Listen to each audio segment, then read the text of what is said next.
Hello दोस्तों, finally shooting पे आ गए हैं गोरखपुर पार्क में और शूटिंग हो रहा है, अभी होगा स्टार्ट।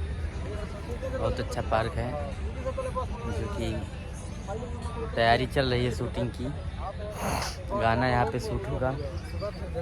ये पूरा अच्छा सा लोकेशन है, दिखा रहे हैं आपको। ये गोरखपुर है, गोरखपुर का एक सिटी में, मेन सिटी के बगल ही पार्क है। अभी उतना नाम वाम नहीं पता। और